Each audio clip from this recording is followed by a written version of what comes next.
Nous vous saluons ce soir au nom du Seigneur Jésus-Christ. Et nous saluons tous nos bien-aimés aussi qui nous suivent en ligne dans le même nom de notre Seigneur et Sauveur Jésus-Christ. Je vais particulièrement saluer notre bien-aimé frère qui vient de Coloésie et l'Afrique du Sud, le frère Israël. Je peux te demander de te tenir debout. Notre bien-aimé est là, il a fait Coloésie, Afrique du Sud. Il est arrivé parmi nous, c'est le fils de frère Ndaï Freddy de Lubumbashi. Oui, sa maman a déjà été ici avec nous. Nous t'accueillons au nom du Seigneur Jésus-Christ. Tu peux t'asseoir. Que Dieu nous bénisse et qu'il nous fortifie encore ce soir. Il est celui qui nous aime. Nos bien-aimés frères et sœurs du Congo-Brazza ont perdu leur berger aujourd'hui. J'ai oublié son nom, c'est resté dans mon GSM. Le Seigneur a décidé de le reprendre.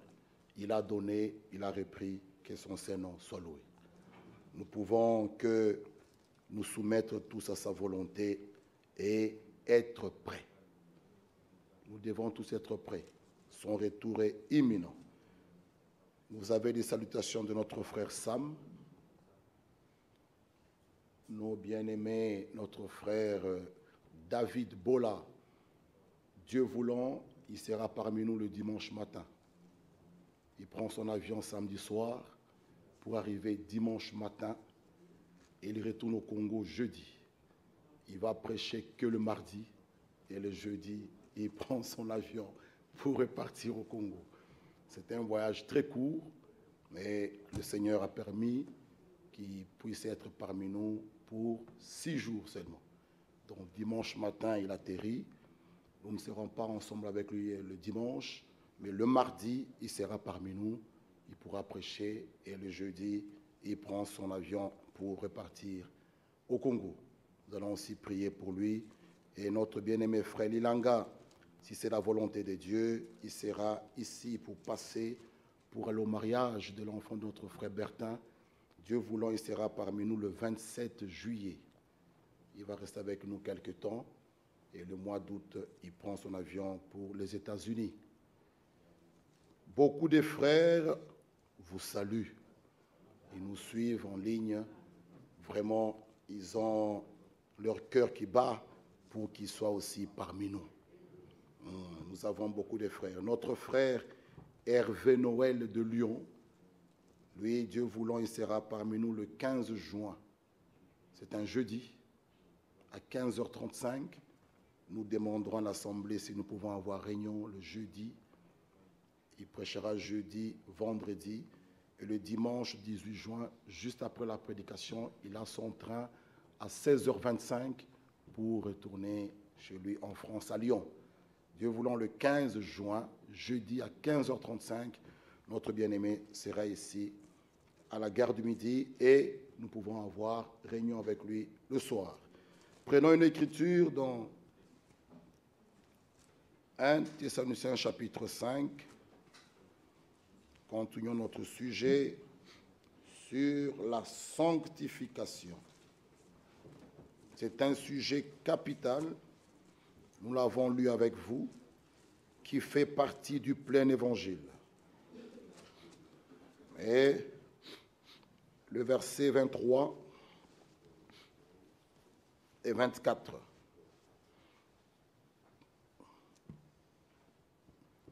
Que le Dieu de paix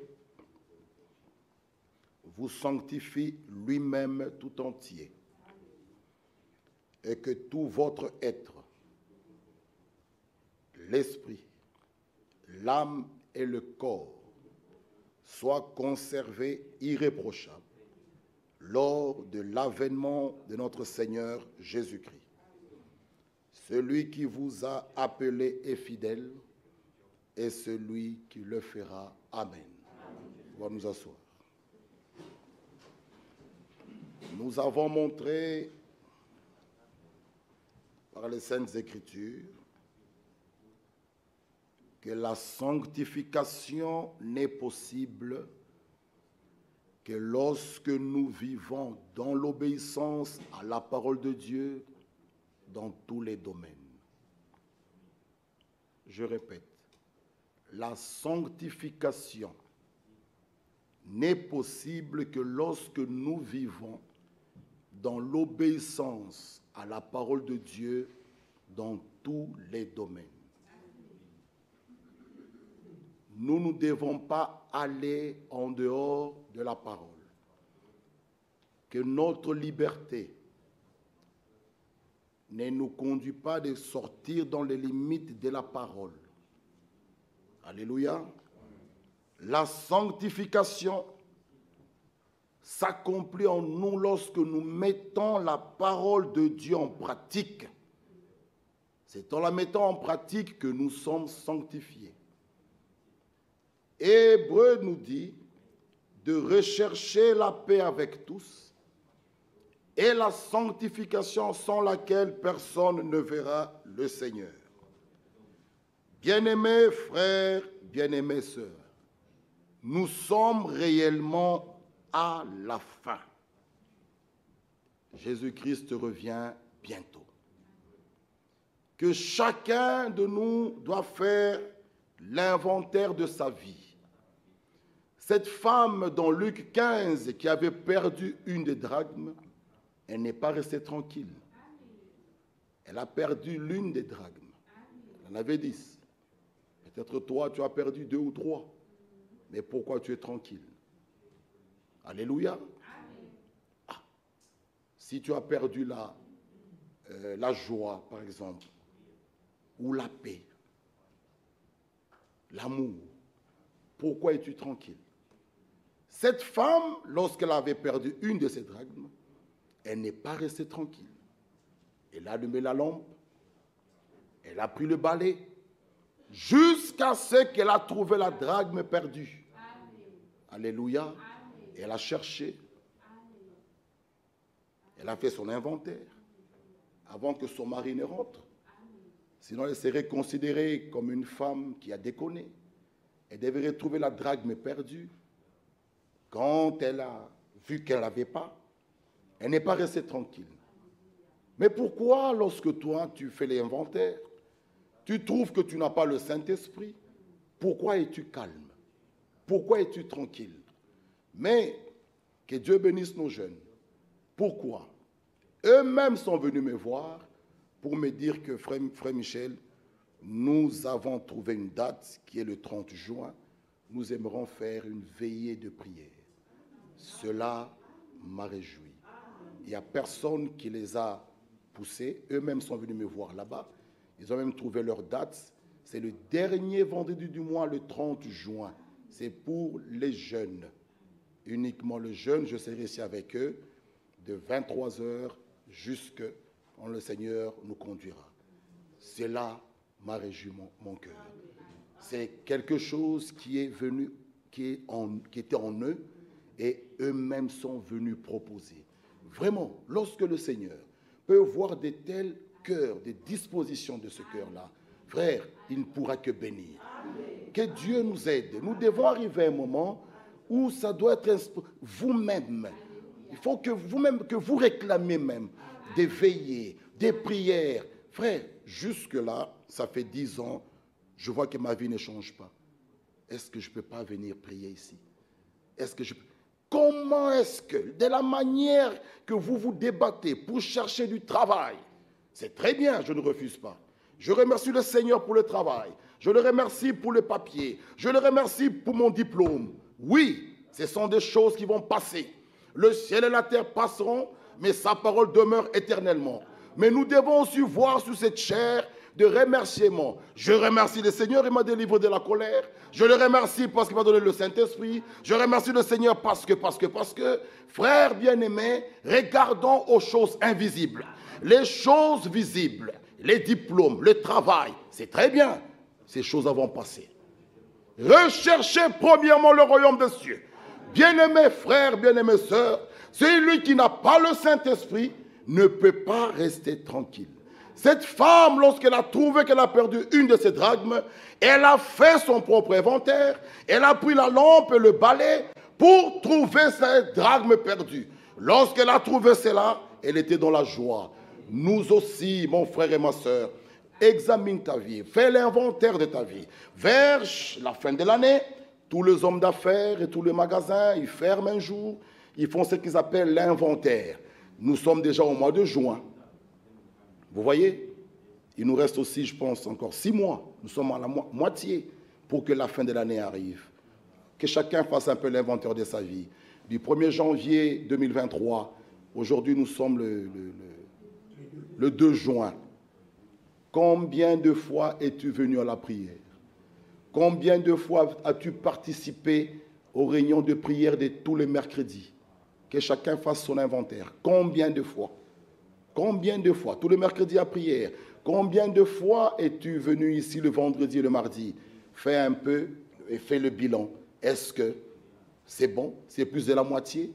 Ta balance sera comment? Que chacun fasse son inventaire. Du 1er janvier 2023, c'était le premier dimanche de l'année. Nous étions ici jusqu'aujourd'hui, le 2 juin. Que chacun fasse un peu sa balance.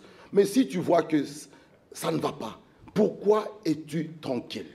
Pourquoi? Mes bien-aimés frères, cette terre d'à présent est réservée et gardée pour le feu. Jésus-Christ revient bientôt. Alléluia. Et l'Écriture nous dit, recherchez la paix avec tous et la sanctification, sans laquelle personne ne verra le Seigneur. Oh, la sanctification, frère, sans laquelle personne ne verra le Seigneur. Que nous dit 1 Thessaloniciens chapitre 4? Lisez un peu avec moi ici.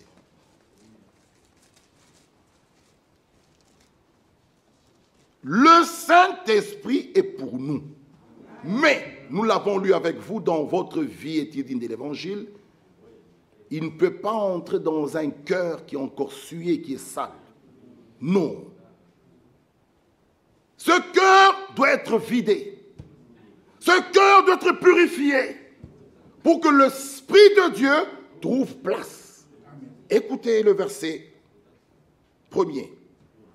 Au reste, frères, puisque vous avez appris de nous comment vous devez vous conduire et plaire à Dieu. Vous voyez, les conducteurs ne peuvent pas marcher et vivre comme ils veulent. Ici, l'apôtre Paul nous montre, au reste, frères, puisque vous avez appris de nous. Alléluia. Comment vous devez vous conduire et plaire à Dieu. Et cela, c'est ce que vous faites. Nous vous prions et nous vous conjurons au nom du Seigneur Jésus de marcher à cet égard de progrès en progrès.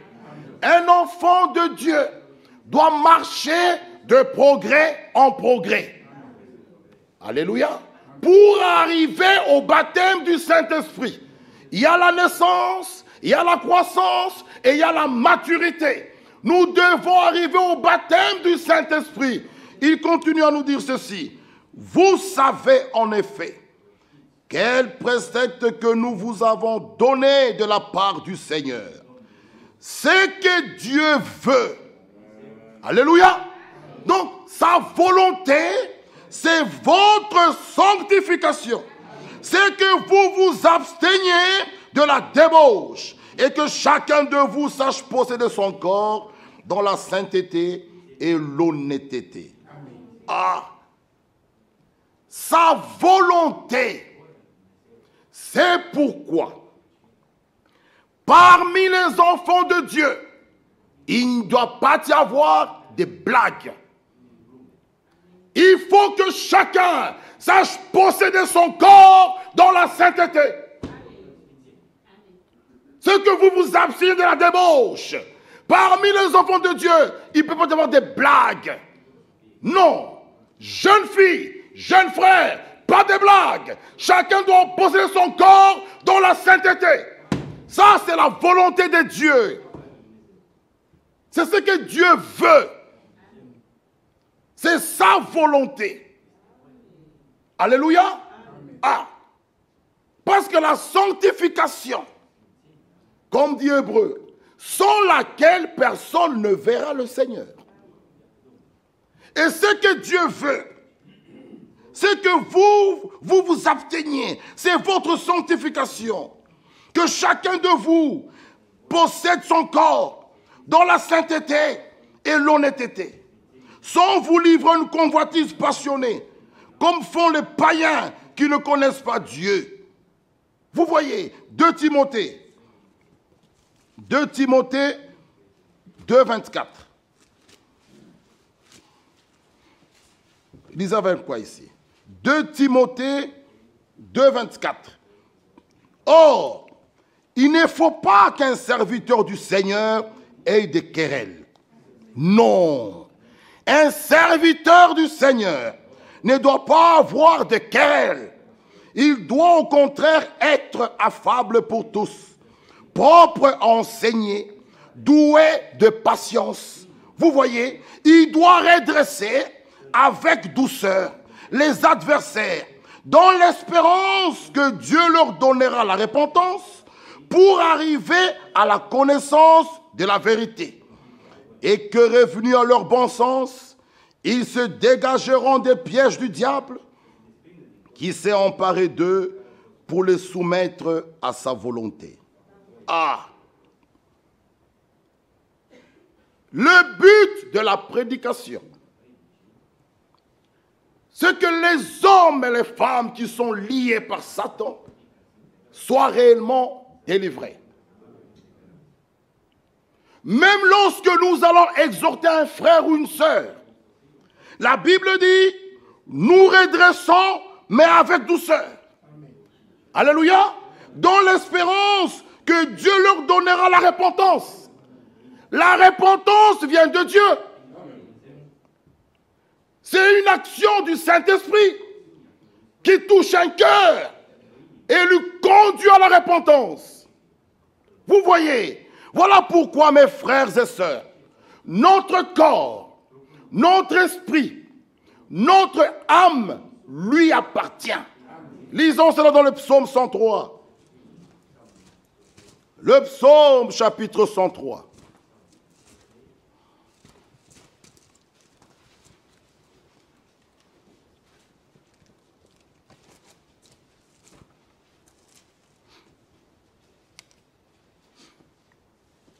Mon âme loue l'Éternel. Alléluia. Que tout ce qui est en moi loue son saint nom. Mon âme loue l'Éternel et n'oublie aucun de ses bienfaits. Celui qui pardonne toutes tes iniquités, qui guérit toutes tes maladies. Celui qui nous guérit.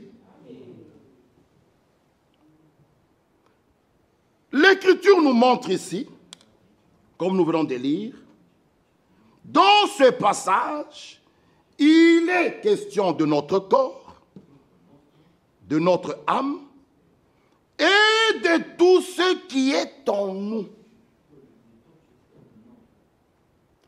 Notre corps, comme nous l'avons lu, nous pouvons le voir ici, il pardonne nos iniquités, il guérit nos maladies, les maladies de nos corps. Donc dans ce passage, il est question de notre corps, de notre âme et de tout ce qui est en nous. Alléluia. Notre corps tout entier appartient à Dieu. Voilà pourquoi même votre corps ne vous appartient pas. C'est le temple du Saint-Esprit. Lisons cela. 2 Corinthiens 6. 2 Corinthiens 6.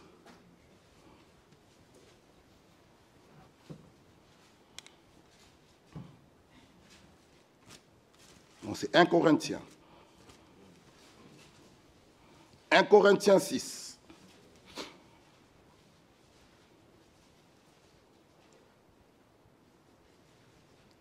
Verset 13.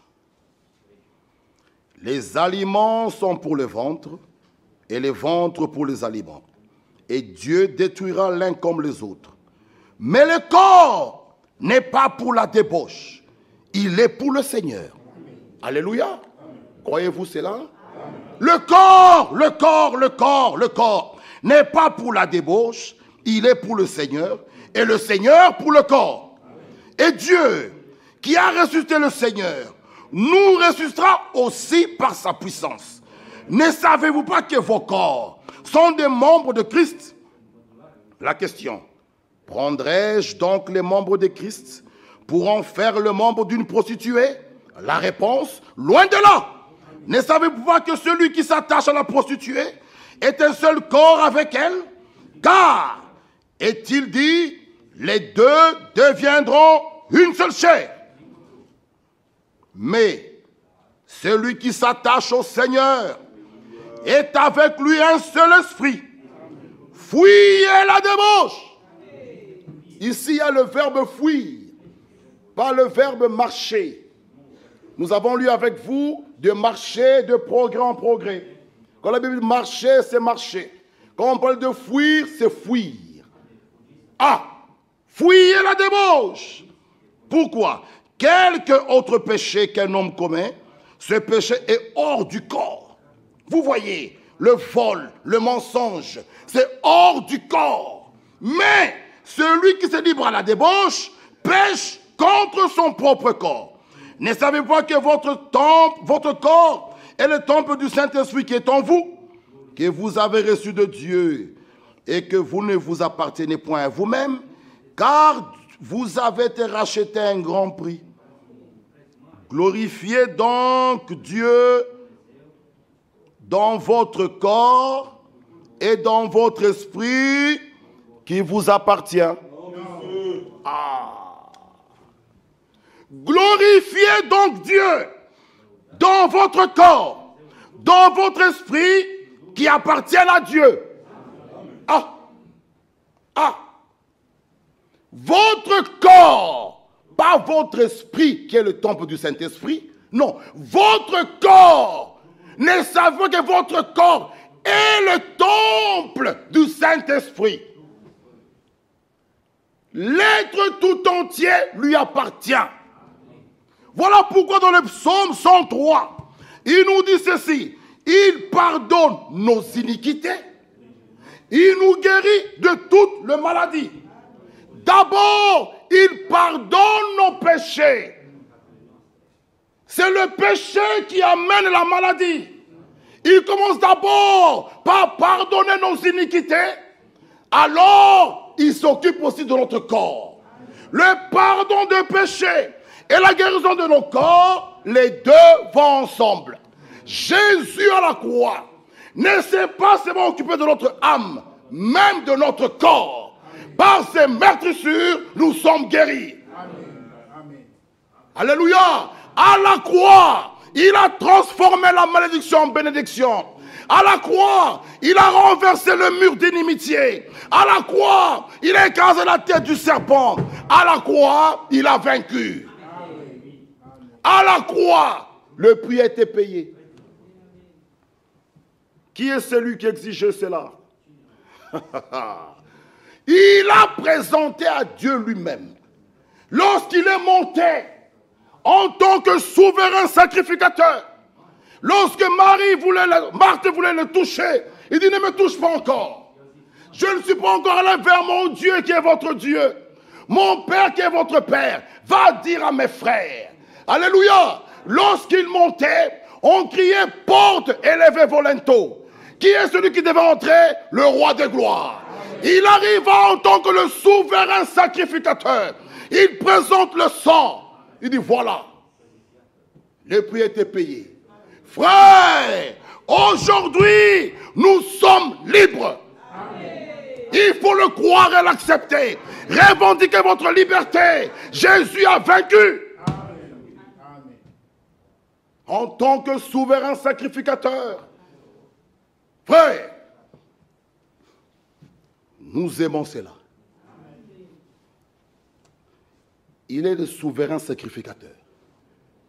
Et il a fait de nous un royaume de sacrificateurs. Alléluia. Il est fils de Dieu. Nous sommes aussi des fils de Dieu. Frères bien-aimés, le prix a été payé. Le prix a été payé. Alors, la guérison de notre corps et le pardon des péchés vont ensemble. C'est bien, parfois nous prions, prier pour tel, il a telle maladie, mais nous devons insister, implorer la grâce de Dieu.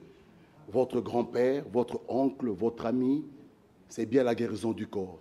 Nous en voulons tous. Mais l'âme doit être celui qui doit être délivré en premier. Seigneur, souviens-toi de l'âme de mon ami tel. Même s'il mourait, même si la maladie prenait votre ami ou votre frère, votre oncle, mais ayant la vie éternelle en lui, il ressuscitera. Vous voyez, ça c'est le meilleur cadeau. C'est pourquoi, si vous aimez vos amis, vous aimez vos cousins, vous aimez votre patron au travail, vous aimez même vos frères et vos sœurs, invitez-les à venir écouter l'évangile. Dites-leur, Jésus revient bientôt. Mon bien-aimé, ma bien-aimée frère, il dit, relisons, International chapitre 5, ici, il nous dit ceci, que le Dieu de paix,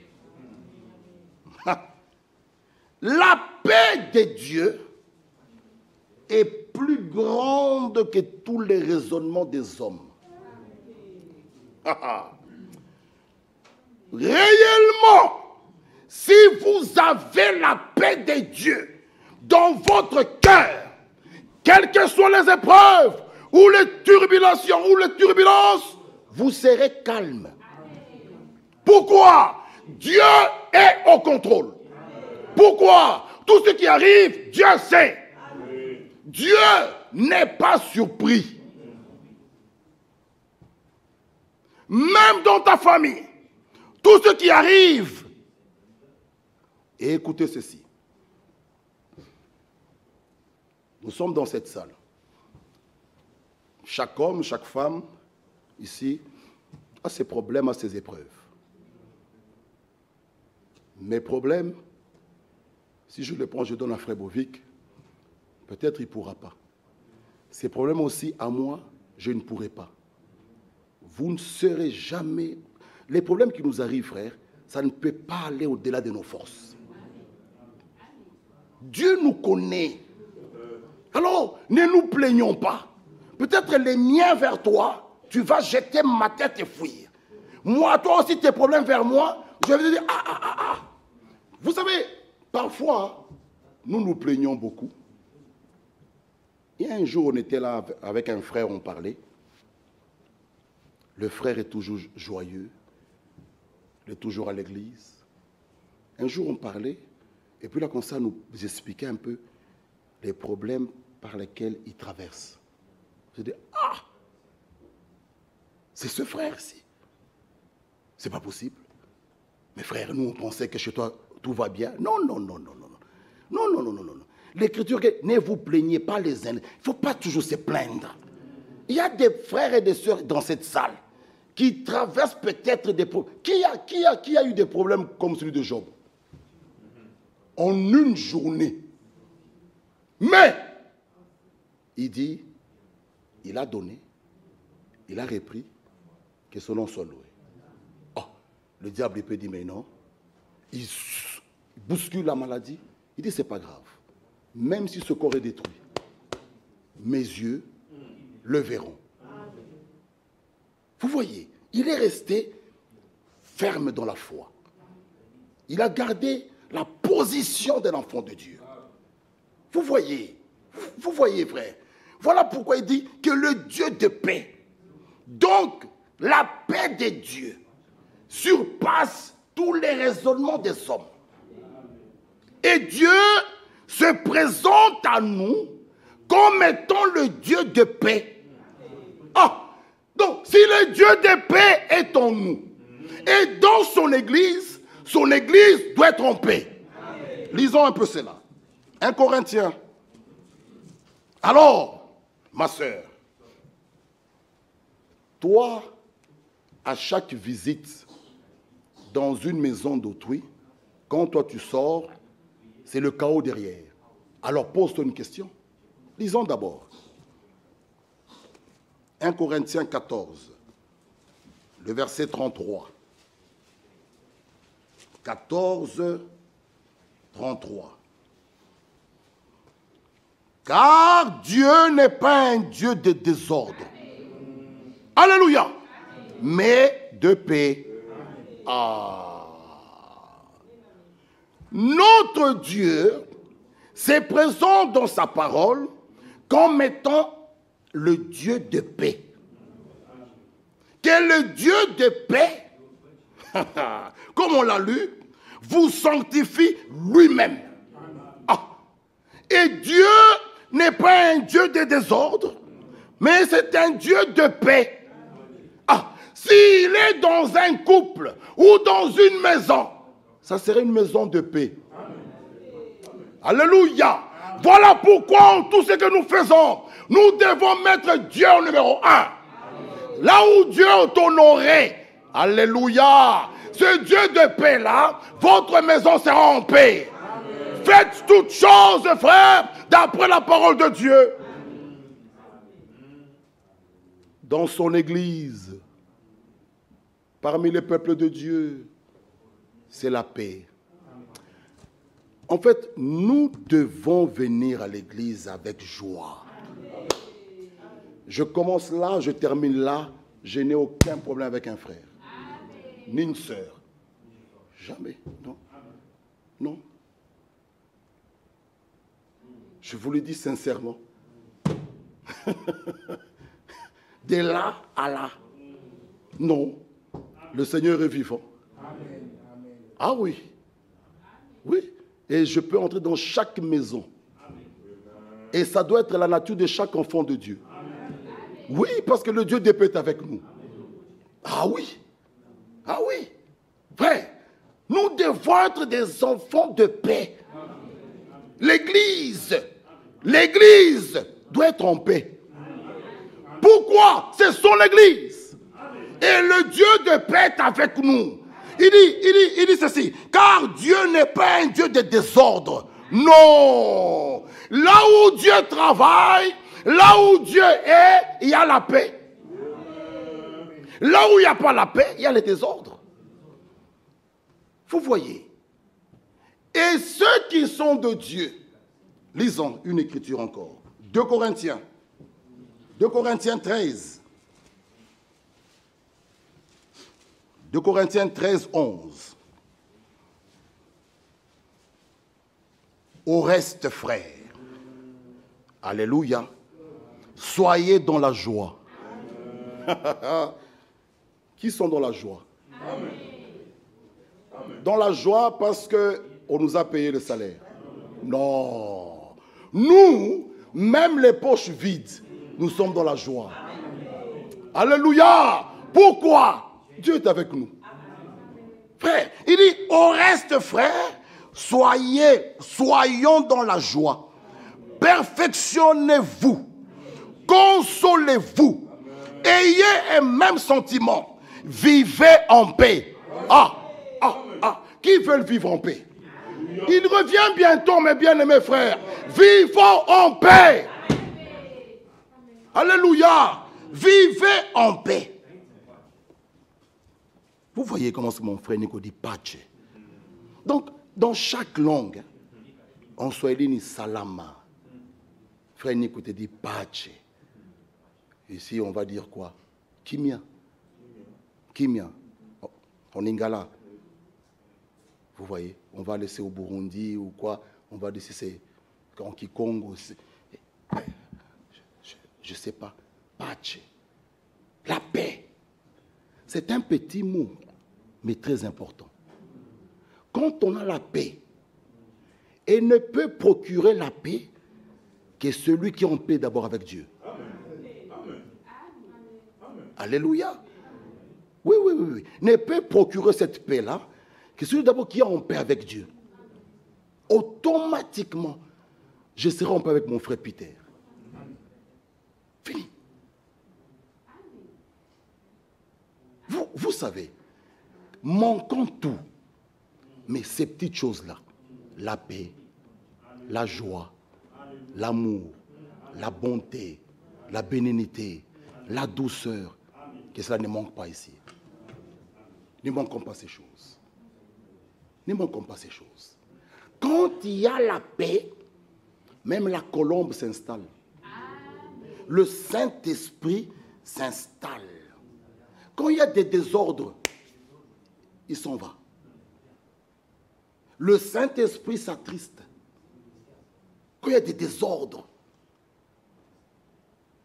le Dieu de paix qui demeure même dans nos maisons. Là où Dieu de paix demeure même dans la maison, même les enfants honorent les parents. Tout va ensemble. Et les parents aussi, disant Amen, n'irritons pas les enfants. C'est ça l'équilibre. C'est écrit. C'est écrit. Enfant, honore ton père et ta mère avec une promesse merveilleuse afin que tu vives longtemps et que tu sois heureux. Donc un enfant qui honore ses parents, il y a déjà une promesse liée. Même si vous ne priez pas, vous honorez les parents, cette promesse est pour vous. Il y a des choses parfois, priez pour moi frère, priez. Il y a un frère que je connais, il partait faire ses affaires, 6 mois, c'est au pays, 6 mois, il revenait chez lui, il fait 2 semaines, 3 semaines, et il répare. Un jour, j'étais chez Frère Gazadi, il vient, on était là, assis, il voit les hommes de Dieu, ils étaient là, assis. Il arrive, il dit, je viens pour que vous priez pour moi, parce que je repars demain. Les hommes de Dieu lui disent, mais c'est quoi ça?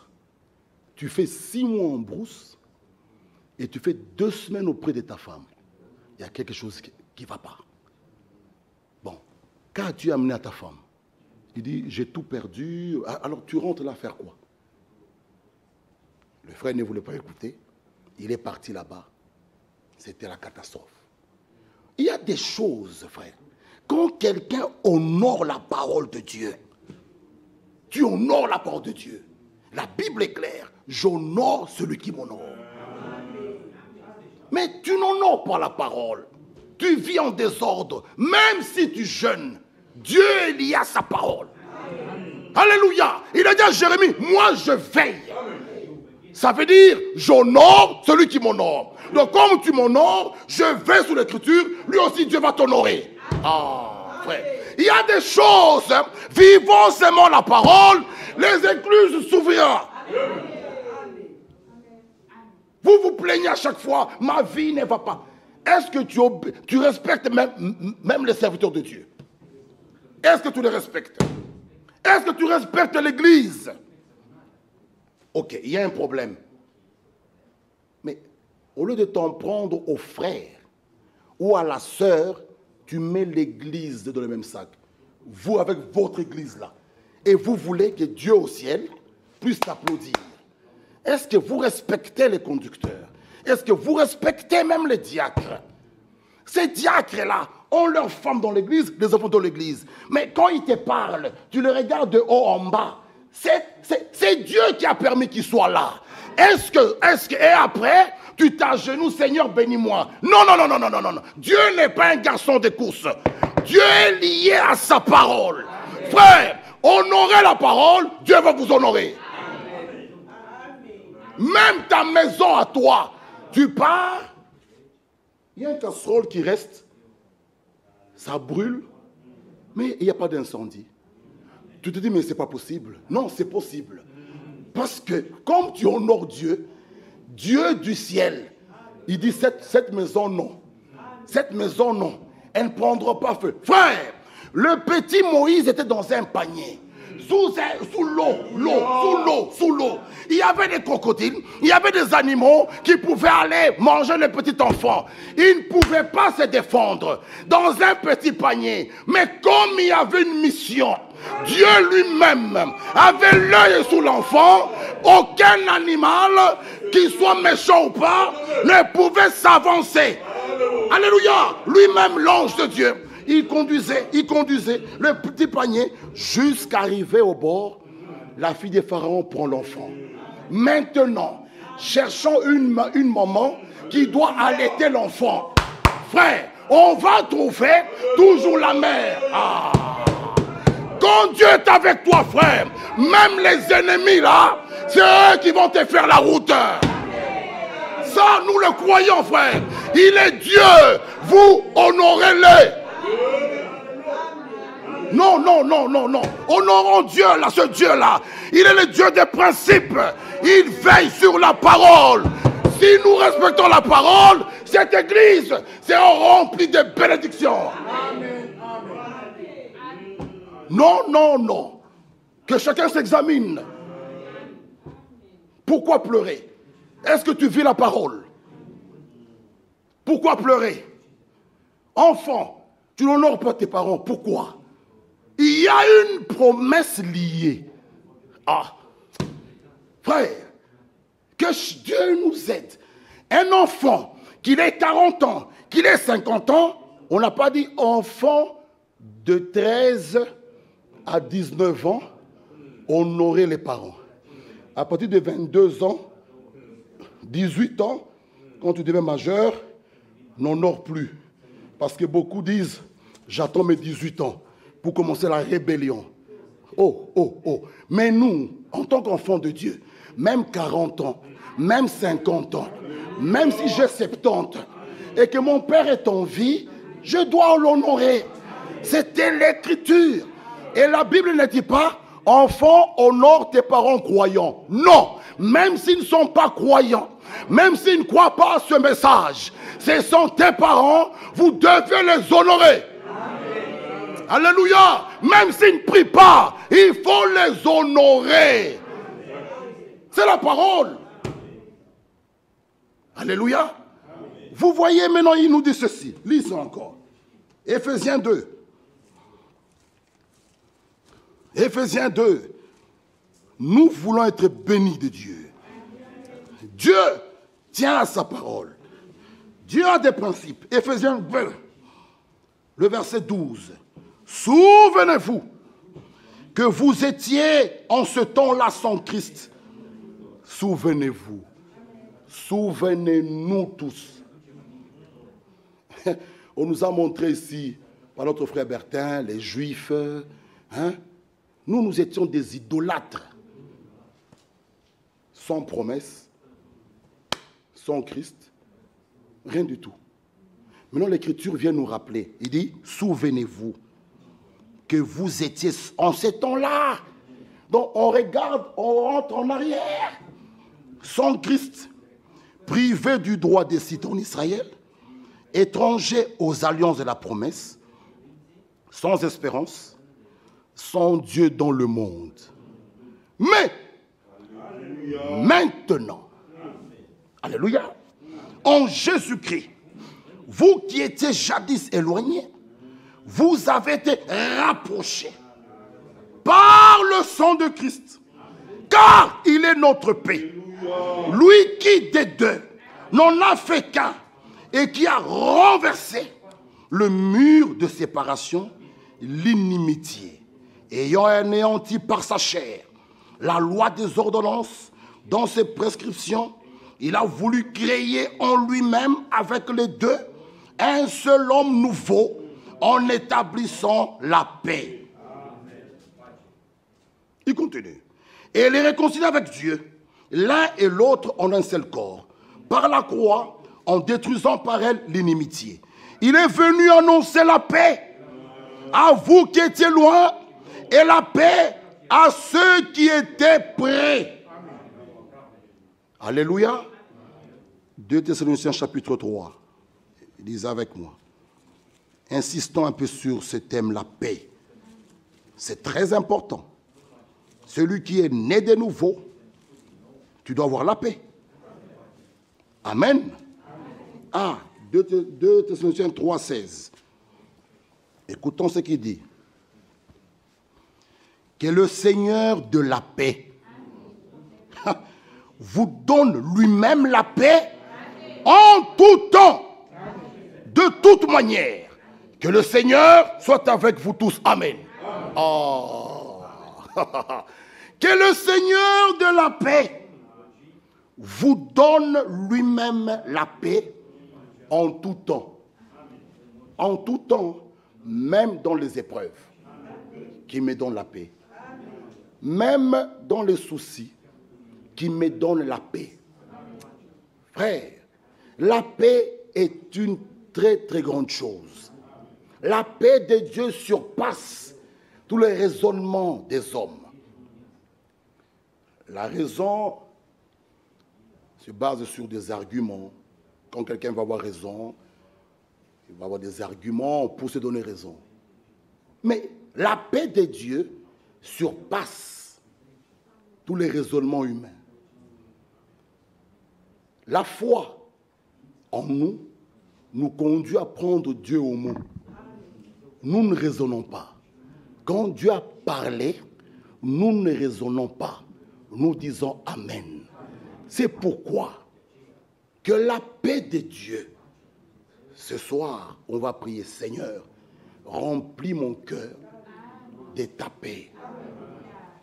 Oh, Seigneur, remplis mon cœur de ta paix. Cette paix, même si on arrache tout ce que tu possèdes, cette paix en toi. Non, frère, bien-aimé, sœur, que Dieu nous bénisse, qu'il puisse nous soutenir. Ce n'est pas le moment d'abandonner. Nous sommes à la fin. Au nom du Seigneur, n'abandonnez pas. D'où nous venons, c'est resté loin. Où nous partons, c'est tout près. Ce n'est plus le moment. Le diable aussi sait qu'il est fini. Il peut mettre sa pression pour décourager les uns les autres. Ce n'est plus le moment d'abandonner. C'est le moment, la Bible dit, levez vos têtes. Car votre délivrance approche. C'est ce moment-ci. Les factures, nous en aurons tous. Ça sera plus dur. Celui qui a, qu'il aide son frère. Celui qui a, qu'il aide sa sœur. Soutenons-nous. Si nous avons le Saint-Esprit dans cette église, ça doit produire les mêmes effets que ceux du commencement. Alléluia. Parmi ceux-là, il n'y avait aucun indulgent. Ils s'entraidaient. Les hommes même vendaient les maisons. On ne dit pas de vendre ta maison, de rester dehors. Non, là c'est mal comprendre l'écriture. C'est quelqu'un qui avait 2 ou 3 maisons, vendait une maison, mais il doit aussi loger sa famille. Si je vends ma maison, on se trouve dehors, alors là je suis aussi un mauvais père. Vous voyez, chacun doit bien comprendre l'écriture. Tu as 2 ou 3 maisons, je vends une maison, je reste avec la maison avec ma famille, et il ramène l'argent à l'église pour que les gens ne puissent pas souffrir. Ça, c'est le produit de ce que le Saint-Esprit a fait au commencement. Les gens s'aimaient, les gens s'est visités.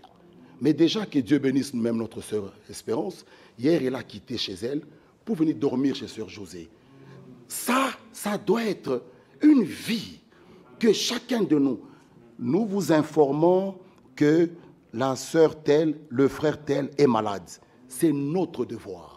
Jésus pouvait dire, lorsque j'étais malade, vous m'avez visité. Quand j'étais en prison, mais quand est-ce que Jésus tu étais en prison? Quand est-ce que tu étais malade? Ah bon, vous voyez, les gens veulent voir Jésus, je ne sais pas, à Erasme, on va le voir. Non, c'est ça non. Quand l'un de ses enfants se trouve dans l'hôpital, dans un état critique, ça doit tous nous concerner. Comment est-ce que la sœur José mange? Comment est-ce qu'elle fait ses trucs? Comment est-ce qu'elle pourra balayer? Comment est-ce qu'elle pourra... On l'a opéré du dos. Est-ce qu'on peut se mettre un peu ça dans sa peau? Frère, c'est ça l'amour divin. Quand ces choses sont parmi nous, ça nous prend à cœur, Dieu nous bénira. Mais quand l'un est malade, Ça ne concerne pas tout le monde, ça concerne un petit groupe. Quand c'est l'autre groupe, là ce n'est pas l'église. L'église du Dieu vivant, nous devons être unis par un seul esprit. Nous devons nous soutenir par un seul esprit. Frères et sœurs, et Dieu va nous récompenser cela. Que Dieu nous aide. Si nous voulons réellement voir la puissance de Dieu dans cette église, la Bible dit, il a renversé le mur. Le mur qui pouvait y avoir entre le Congo et le Congo-Brazza, entre la Roumanie et la République tchèque, entre la France et l'Allemagne et l'Asie, en Christ, ces murs-là, il n'y a plus. Alléluia. Nous sommes baptisés d'un seul esprit. Bien-aimés frères, il y a une nouvelle naissance par le Saint-Esprit et il y a aussi le remplissage par le Saint-Esprit. Le même esprit nous fait naître, ce même esprit nous fait introduire dans le corps. Alléluia. Alors comment nous serons divisés? Si toi tu es né de nouveau par son esprit, par le même esprit, il t'a introduit dans le corps. Celui qui n'est pas encore dans ce corps, mais c'est l'action du même esprit. Vous allez vous aimer. Que Dieu nous aide. Je pense que je vais m'arrêter là pour qu'on prie. Et nous continuerons après. Que Dieu nous aide. Mes bien-aimés frères et sœurs, nous ne devons pas avoir un message théorique. Il faut que ces choses que nous entendons, ces choses que nous écoutons, le dimanche nous serons ici. Nous allons suivre encore l'homme de Dieu. Il faut que ces choses-là puissent être vie en nous. Alléluia. Ah, c'est ici qu'on doit trouver des bons citoyens. C'est ici. C'est ici qu'on doit trouver des bons maris. Ici, on doit trouver des bons citoyens. C'est ici. Ici, parmi nous. Si on veut trouver un comptable, on doit le trouver ici. Des personnes de confiance. Frère, quand tu étais parti, voilà ce que j'ai fait. Mais pas essayer d'avoir des langages frauduleux. On ne peut pas avoir des fraudes parmi nous. Non, c'est ici. Ici parmi nous. Qu'on doit avoir des bons citoyens belges. Ici. C'est ici qu'on doit, nous on doit même conseiller nos voisins. C'est nous. Mais je ne sais pas qui vient me faire asseoir moi. Et sœur Biou, que je vais vous conseiller. Même si c'est son oncle, mais qui n'a pas la parole, il doit se taire. C'est moi qui dois le faire asseoir là. Nous avons un trésor. Frère, le conseil de Dieu est contenu là. Que Dieu nous aide. Lèvons-nous, lèvons-nous, lèvons-nous.